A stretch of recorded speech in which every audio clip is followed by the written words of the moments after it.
네, 11시 터닝포인트 출발하겠습니다. 오늘 국내 증시 반등이 반갑기는 한데 사실 시원하게 올라주지는 못하고 있습니다. 거기다가 개장 대비해서 지금 11시 구간 분위기가 살짝 바뀌는 흐름입니다. 거래소는 오늘 3% 지금 상승하고 있고 코스닥도 5%, 두 지수 모두 다 아침 대비해서 상승분이 많이 빠졌고요. 10시 기점부터 외국인 수급이 좀 줄어들면서 지수의 변동성이 나타나기 시작했습니다. 수급적으로 봤을 때 외국인 기관 사고 있는데 상승분 매수세 거의 다 반납한 거 확인되시죠? 현재 38억 원대 매수 우위고요. 선물 시장에서 어제 정말 많은 대량 매물이 출회가 됐습니다. 오늘 선물 시장에서 1조 1천억 원까지 사다가 현재 구간 3,800억 원대까지 매수세가 확 줄어든 모습입니다. 그러면서 반도체 투톱의 상승분도 반납이 됐고요. 그러면서 지수도 함께 빠지는 흐름이 11시 구간 10시 넘어서부터 나타나고 있습니다. 코스닥 수급 보시죠. 어제 외인기관 코스닥은 사들였습니다. 오늘도 이 거래일 연속으로 사고 있고요. 외국인이 2천억 원대 사자세 코스닥에서 나타나고 있습니다. 오늘 어떤 종목 사는지 확인하시죠. 일단 삼성 바이오로직스를 삽니다. 가장 많이 사는 종목, 되게 특이한 점은 11거래일 연속으로 삼성 바이오로직스를 외국인이 순매수하고 있다는 점입니다. 거기다가 전력설비 종목들은 이 경기의 영향을 덜 받는 섹터로 거론이 되고 있는데요. LS 일렉트릭과 HD 현대 일렉트릭 함께 사고 있습니다. 순매도 종목도 보겠습니다. 외국인이 순매도하는 종목은 일단 반도체 종목들이 눈에 많이 띕니다. SK 하이닉스, 이수페타시스 이런 종목들. 오늘 반도체 섹터가 반등 나와주긴 하는데 그동안 추세적으로 상승했던 종목들이 크게 오른다기보다는 반도체 추세 상승에 탑승하지 못했는데 어제 급락이 나왔던 ISC나 HPSP, 하나마이크론 이런 전공정 종목들이 오늘은 상승폭을 키웁니다. 그런데 여전히 우하향 추세에 놓여 있다는 점이 특징이고요. 기관 순매수 종목도 보겠습니다.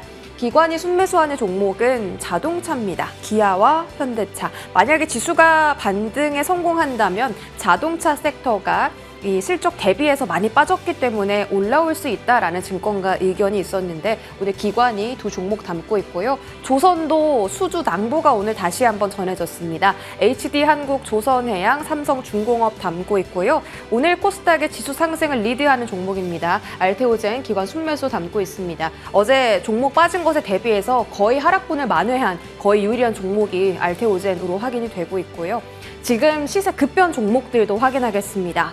10시 구간부터 지수가 갑자기 빠지기 시작했고요. 외국인도 순 매수 규모를 선물 시장에서 대폭 줄여나가기 시작했습니다. 그러면서 올라온 게 지수 인버스 2배 곧버스 상품들이 갑자기 이제 시세 급변에 쫙 올라오면서 지수의 하락에 베팅하는 매물들이 상당히 많이 늘어나고 있는 상황입니다. 오후장에 다시 지수가 하락 전환할 수도 있을까요? 지수에 대한 전략까지 함께 챙겨보겠습니다. 지금 함께 출발하시죠.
네, 오늘 탑10은요. IM증권 이화증 과장 모셨습니다. 어서 오세요. 안녕하세요. 네.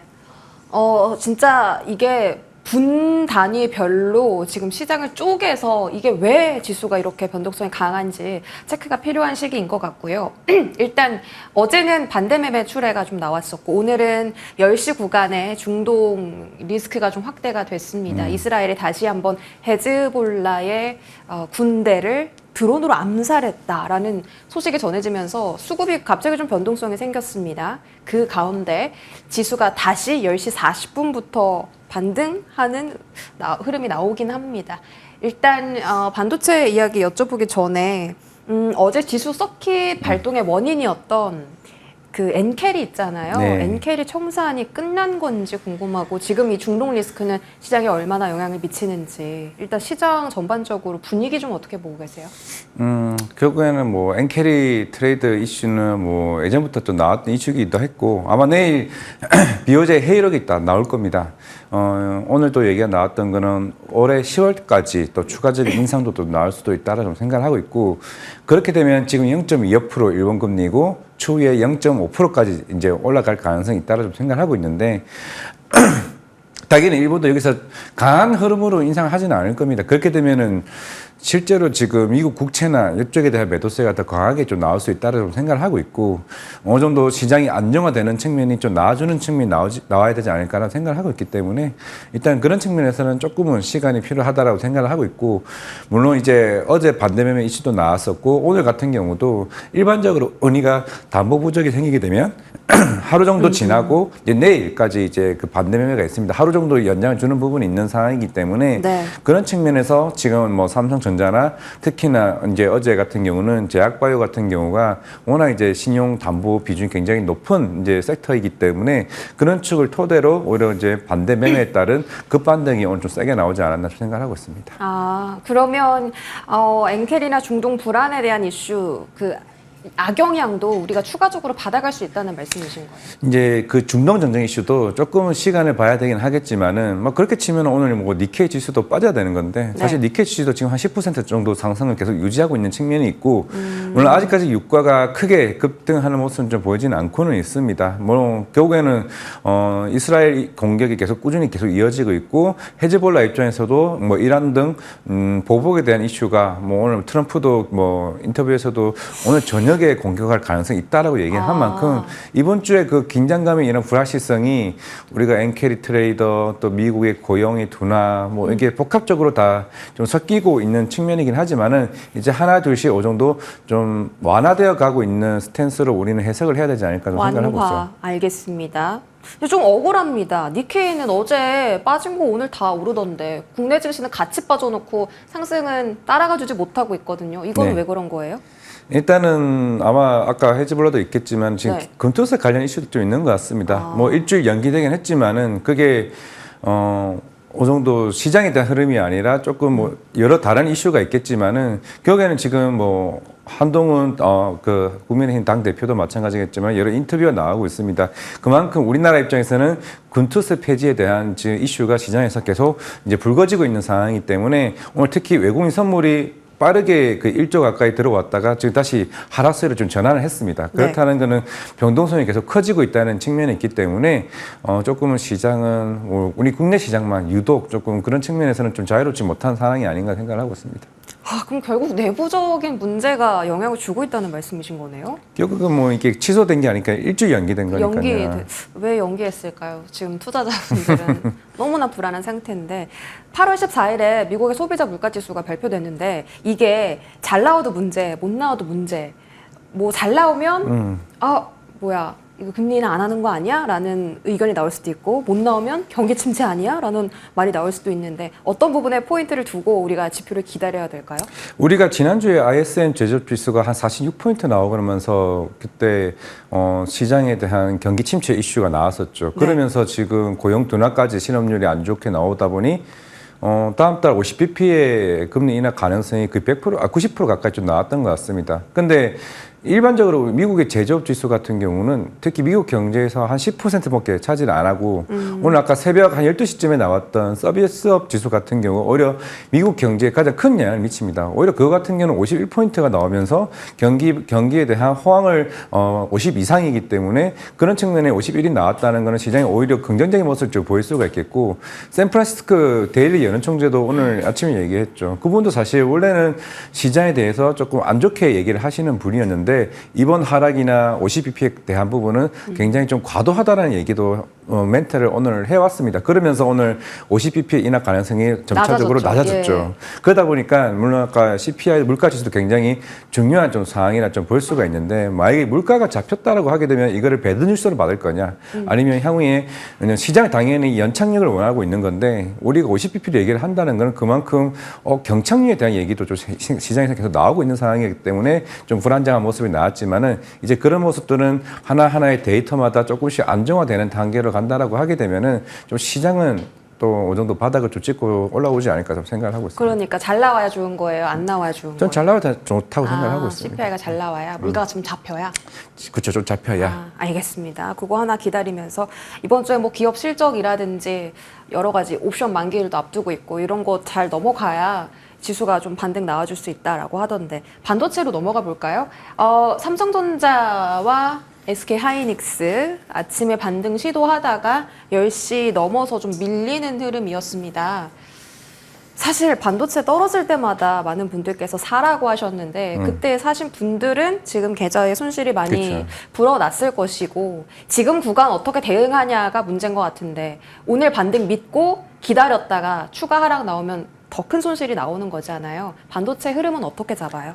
일단은 저는 지금 상황에서는 레버리지 매매는 절대 하시면 안 된다고 좀 생각을 하고 있고 오히려 지금 가격대에서는 뭐 SK 하이닉스도 마찬가지겠지만은 충분히 많이 떨어졌습니다. 네. 지난 뭐 24만 원에서 그 17만 원, 18만 원까지 왔다가 그 이하로 좀 빠진 상황이라면은 충분히 우리가 HBM으로 인해서 주가가 SK 하이닉스는 뭐 8만 원에서 그 24만 원까지 올라왔고 그 15, 16까지 근처까지 왔다라고 하게 되면은 지금 가격대에서는 저를 매수 구간이나 좀 생각을 하고 있고 물론 이제 우리가 예전에 24만 원까지 갈 수 있을지에 대한 의문은 저는 있습니다. 왜냐하면은 이미 시장은 한번 거기까지 HBM3E에 관련해서 기대감이 올라왔고 그러면 이제 다시 올라갈 때 전 새로운 모멘텀이 나와줘야 저는 올라간다고 생각을 하고 있습니다. 예를 들면요? 뭐 삼성전자가 계속 지연되거나 아직까지는 나는 HBM3E 시장에서는 SK 하이닉스가 독주를 계속 유지한다거나 그리고 HBM4 같은 경우도 삼성전자가 추후에 시간이 걸린다고 했을 때는 당연히 그 밸류를 SK 하이닉스가 받아온다라고 하게 되면 그러면 좀 SK 하이닉스에 대한 목표가는 더 올라갈 수는 있죠. 근데 지금 상황에서는 이미 한번 그 모멘텀으로 주가가 올라왔다는 건 다시 두 번 이상 그렇게 못 올라갑니다. 새로운 모멘텀이 나와야 돼요, 이제부터는. 근데요. 네. 지금 경기가 안 좋아서 공포 때문에 이렇게 증시가 떨어진 건데 HBM 뭐 아무리 좋다 뭐다 해도 못 오르면 어떡해요? 경기의 불안 때문에. 결국에는 그렇죠. 그거는 이제 과연 그 고객사가 어디냐 중요한데 물론 아까 얘기했다시피 서비스업은 굉장히 잘 나왔습니다. 네. 그거는 제조업 같은 경우는 워낙 이제 업황이 안 좋았기 때문에 그렇다 치더라도 서비스업이 잘 나왔다는 거는 뭐 윈도우 프로그램이나 아니면 AI 쪽에 대한 수요가 굉장히 좋았기 때문에 그렇게 되는 거고 물론 이번에 마이크로소프트를 빼고는 대다수 AMD나 실적은 뭐 인텔도 좀 안 좋았죠. 안 좋긴 했지만은 특히나 AI 쪽에 대한 수요는 계속 꾸준히 나왔다는 거를 메타 실적을 보더라도 계속 알 수는 있습니다. 물론 오늘 오픈 AI 관련 이슈도 좀 없지 않아 있겠지만은 아직은 그쪽 시장은 피크아웃은 아니라 좀 생각을 하고 있고 당연히 AI 데이터 센터를 위해서라도 그 많은 HBM은 계속 필요를 할 수밖에 없다. 물론 최근에 나왔던 엔비디아 이슈 G100, 200 같은 경우는 물론 이게 GB200만의 좀 이슈입니다. 뭐 B100에 대한 이슈는 아니고 결국 GB200 같은 경우는 그리고 TSMC에 대한 결함은 빠르게 좀 해결된다라고 하게 되면 뭐 이게 1년이 연기된 것도 아니고 3개월 좀 연기된 이슈라고 생각을 한다라면은 좀 시간이 지나면은 주가에 대한 부분은 충분히 회복 가능성이 좀 있다. 이게 뭐 실패가 아니기 때문에 그렇게 생각하고 있습니다. 삼성전자, 하이닉스 지금 담아도 된다라는 네, 말씀하신 삼성전자나 건데. 하이닉스는 그렇습니다. 두 종목 중에 조금 더 매력도가 높은 종목 삼성전자예요? 기대감이 저 살아있어서. 삼성전자 오늘 그 반등이 강하게 못 나온 거에 대해서는 조금은 뭐 의심이 좀 있을 수는 있지만은 네. 일단 SK 하이닉스는 전 충분히 많이 빠졌다고 생각을 하고 있고 제가 지난주에 18만 원, 17만 원 얘기를 했던 것 같은데 결국에는 충분히 가격대는 좀 많이 빠졌다고 생각을 하고 있습니다. 결국에는 3분기 실적은 안정적으로 좀 20, 30% 좀 성장은 좀 이루어질 것으로 보이고 있고 뭐 ESSD나 뭐 디램 쪽이나 그리고 이제 본격적인 사실 이거는 아마 이건 좀 우려될 수는 있습니다. 이 블랙에 들어가는 HBM 자체가 조금 지연된 만큼 결국엔 거기에 따른 매출이 3분기 때 밸류가 다운될 수 있다는 점을 조금 어느 정도 봐야 되는 측면이 있기 때문에 20만 원 선 위는 조금은 시간이 좀 걸릴 수 있지 않을까 생각을 하고 있습니다. 삼성전자가 사실 그 지지 라인을 다 이탈해 버렸어요. 뭐 장기 이평선도 이탈했고 투자 심리 라인도 다 이탈했는데 추가 하락을 좀 대비할 필요도 있을까요? 어디까지 두고 보세요? 이게 L자로 갈지 아니면 반등이 V자로 갈지에 대한 여부는 결국에는 삼성전자의 컬테스트 통과 여부가 있다고 생각하고 있습니다. 물론 3분기 말이라고 얘기는 했지만은 아까도 얘기했다시피 지금 반도체는 색다른 모멘텀이 있지 않으면은 사실 그렇게 주가가 올라갈 수 있는 모멘텀은 이미 시장에 다 반영이 됐다고 생각하고 있습니다. 5만 원에서 7만 원, 8만 원에서 16만 원, 18만 원. 그러면 새로운 이 모멘텀이 어떤 거냐에 따라 다르다고 보이고 있는데 물론 삼성전자는 일단은 3분기는 중국용 엔비디아 들어가기 때문에 당연히 HBM3에 대한 매출은 3분기에 인식이 될 겁니다. 그런 측면에서는 하이닉스보다 조금 나을 수 있다고 보이고 있고 그러면은 만약에 3분기 말에 그때 얘기했던 HBM3 이 8단 반도체가 컬테스트가 통과된다라고 하게 되면은 그러면 삼성전자는 지금 가격대에서 반등이 빠르게 올라올 수는 있겠죠. 지금 당장은 일단 블랙의 이슈도 있는 상황이기 때문에 조금은 눈치 보는 느낌? 약간 그런 식으로 가지 않을까 생각을 하고 있는데 의외로 지금 삼성전자도 이게 신용 담보 이슈로 많은 개인들이 지금 매물대가 조금 많이 나오고 있습니다. 오늘도 반대 매매도 잡혀 있다. 그렇죠. 그게 내일까지 계속 이어질 수 있다고 좀 보이고 있거든요. 이게 어제 10%가 빠졌다는 거는 굉장히 큰 이슈입니다. 우리가 조금 증권사 얘기를 하게 되면은 삼성전자는 다른 종목 대비해서 대출이 더 많이 됩니다. 70% 이상이 됩니다. 그만큼 대출에 대한 비율이 굉장히 높기 때문에 의외로 굉장히 고액 자산가분들이 대출을 많이 받았다는 점을 우리는 간과해서는 안 된다. 그 막 채팅창 보면 다들 뭐 5만 원 오면 사겠다, 6만 원 오면 사겠다 이러시는데요. 지금 6만 2천 원이죠. 아니요, 7만 원. 7만 7만 2천 원이요? 7만 2천이면 6만 원까지는 6만 5천 원 위까지는 생각할 수 있는데 5만 원까지 저는 가지 않을 거라 생각하고 있습니다. 알겠습니다. 그 정도 라인 잡아보고요.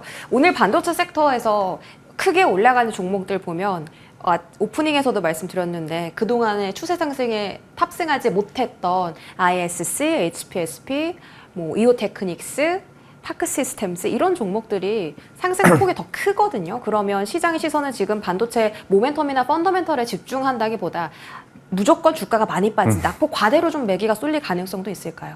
보통 그 이오테크닉스나 HPSP 같은 경우도 제가 봤을 때는 HBM 관련 이슈로 좀 올랐다고 생각을 하고 있는데 네. 그러면 이제 실질적으로 이 경기가 침체되고 뭐 매크로 이슈가 안 좋다고 해서 그 엔비디아 HBM 이슈가 중단되지는 않는다고 생각을 하고 있습니다. 결국에는 이 과정 자체는 프로세스는 계속 이어지고 있다라 좀 보이고 있고 지금 9월, 8월이니까 이제 9월 이제 적어도 9월 말쯤에는 컬테스트가 통과된다는 의미인데 저거 한 달밖에 남지 않았습니다. 그러면 당연히 이오테크닉스는 그동안 워낙 이제 많이 빠져왔었고 계속 삼성전자 밸류체인에서 제일 중요한 위치를 차지하고 있는 상황이니까 항상 말을 했지만은 아직까지 수주 모멘텀이 나오지 않았다는 점을 감안을 했을 때 약 한 달밖에 남지 않았다면 당연히 이오테크닉스 입장에서는 여기서 지금 매력적인 구간이다 저는 생각을 하고 있고 뭐 수소 어너리 장비, 뭐 HPSP도 당연히 필수 불가결로 필요한 장비라 좀 생각을 하고 있기 때문에 그런 측면에서는 좀 강하게 어제 빠졌던 거는 좀 매수할 수 있는 자리라 좀 생각을 하고 있습니다. 낙폭 과대보다는 HBM 모멘텀이 그렇죠. 살아 있어서 오른 거다. 네. 이렇게 해석하시는군요. 알겠습니다. 반도체 얘기 마무리하고요.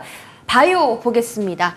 이제 코스닥의 지수 상승을 그래도 그나마 방어해주는 쪽이고요. 삼성 바이오로직스 외국인이 최근 11거래일 연속 순매수, 지수 떨어질 때도 담았습니다. 자리 잘 지켜주고 있고요. 알테오제는 어제 하락분을 다 만회를 했습니다. 거의 어제 하락분 다 그렇죠. 만회한 유일한 종목이라고 제가 오프닝에서 말씀드렸고요.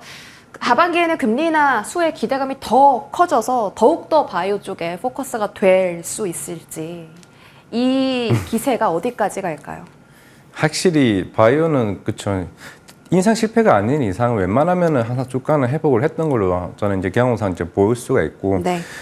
참 이게 올해 상반기만 하더라도 대부분의 이런 기술이전에 있는 바이오 플랫폼 위주가 주가를 많이 이루어 왔었는데 요 최근 들어서 CDMO 그리고 바이오 시밀러 셀트리온도 아마 이번 주나 다음 주 안에 이제 실적 발표가 나올 것 같은데 실적이 2분기 때부터 점차적으로 좋아지고 있습니다. 그만큼 우리나라 CDMO 업체들이 그만큼 수주 모멘텀도 굉장히 많고 특히 바이오 시밀러 쪽 같은 경우도 이제 본격적으로 북미 시장을 염두에 두고 이제 PBN 등재도 어제 다 마무리가 됐습니다. 예. 그렇다는 거는 이제 내년 되면은 우리나라 바이오 시밀러 업체들이 굉장히 가장 큰 바이오시밀러의 강국인 북미 시장에서 엄청난 매출을 좀 나올 수 있다로 좀 기대를 해보고 있기 때문에 뭐 셀트리온이나 아니면 삼성 바이오로직스나 이 업체들도 가장 큰 대형 업체이기 때문에 실적에 대한 개선세가 충분히 나올 수 있다고 생각을 하고 있고 뭐 여기 있던 자막에 나왔던 것처럼 뭐 셀트리온이나 알테오젠과 같은 경우도 결국 이벤트성의 이벤트가 굉장히 많고 결국에는 8월 23일쯤을 기억을 하고 있는데 렉나자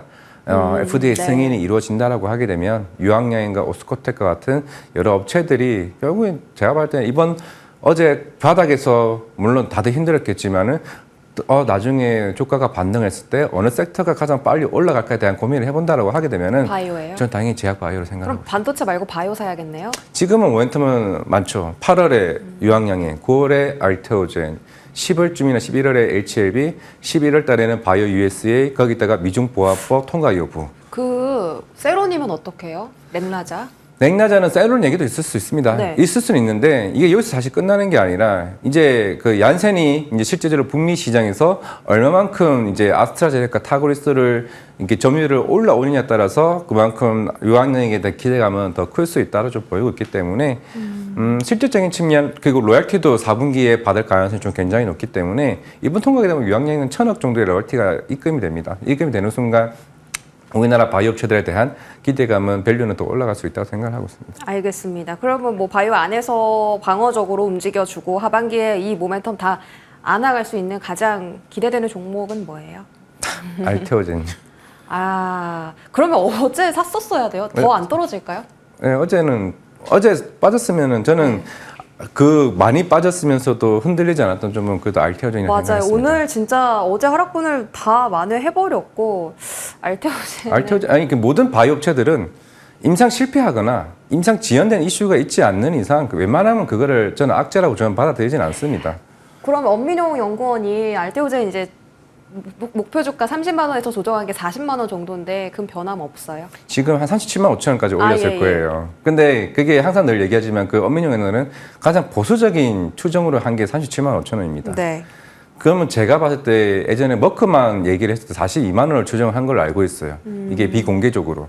그러면 여기서 추가적으로 ADC-SC가 나오고 이거 키트로드 SC가 임상 3상이 종료되면은 1.4조를 마일스톤을 2026년에 알테오젠이 받습니다. 그럼 거기에 따른 또 추가적인 밸류까지 지정을 한다라고 하게 되면은 사실 저는 60만, 70만까지도 보고는 있는데 제가 뭐 목표가를 말하기는 좀 그렇고 그래도 추가적인 우리나라 어떻게 최고의 바이오 회사로 올라갈 수 있는 전 세계적인 회사가 될 수 있다고 좀 생각을 하고 있습니다. 알겠습니다. 자, 긍정적인 답변 들었고요. 전력 얘기 마지막으로 보죠. 외국인이 순매수하는 섹터고요. 뭐 가온전선, 일진전기처럼 이 어제 낙폭 과대 중에서 반등하는 섹터 중에 가장 상승하는 종목이 많습니다. 오늘 전력설비에서 경기 영향을 덜 받기 때문일까요? 네, 뭐 그렇기도 하고 네. 수주와 실적이 나온다는 걸 2분기 때 또 현대일렉트릭이 보여줬고 이제 2027년, 28년 수주 모멘텀은 이제 꽉 찼고 이제는 29년, 30년 수주 모멘텀이 있습니다. 근데 현대일렉트릭도 이번 2분기 콩쿠르에서 수주가 2분기 때 학주로 따겠죠. 결국에는 이게 당연히 미국 입장에서도 빨리 이걸 전력을 땡겨 와야 되는데 당연히 현대일렉트릭도 마찬가지, 여기 있는 LS일렉트릭도 마찬가지, 효성중공업도 마찬가지 내년까지 증설 모멘텀이 계속 있습니다.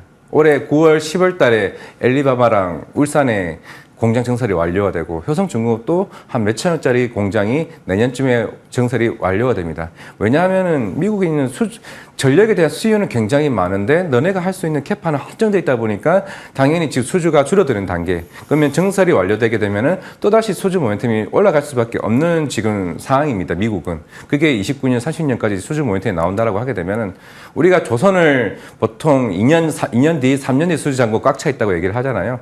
전력기기는 6년 뒤, 7년 뒤에 대한 수주 모멘텀이 꽉 차 있는 상황이기 때문에 지금은 수주를 믿고 실적을 믿고 갈 수밖에 없는 상황이다. 그럼 지금 같은 변동성 장에서 가장 안전한 해지 섹터라고 봐도 돼요? 그렇죠. 근데 저는 개인적으로는 이게 그러면 뭐 일진전기 사야 돼요, 뭐 재룡전기 사야 돼요라기보다는 그냥 현대일렉트릭이나 무조건? 아니, LS일렉트릭, 효성중공업 이 세 개를 단축하는 게 낫지 않을까 저는 개인적으로 생각하고 있습니다. 예, 뭐 다른 중소형 종목보다는 HD 현대일렉트릭이나 LS일렉트릭 쪽으로 보는 게 낫겠다라는 판단 주셨고요. 지금까지 IM증권 이화진 과장과 함께했습니다. 고맙습니다.